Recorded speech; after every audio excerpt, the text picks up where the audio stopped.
আমরা এখন এই ভাগটি করব। 18টি চকলেট আছে। যদি 6 জন শিশুকে এই চকলেটগুলো সমানভাবে দেওয়া হয় তবে প্রত্যেকে শিশু কয়টি চকলেট পাবে?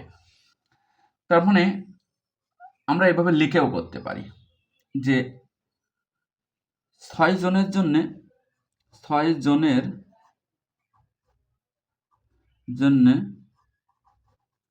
চকলেট আছে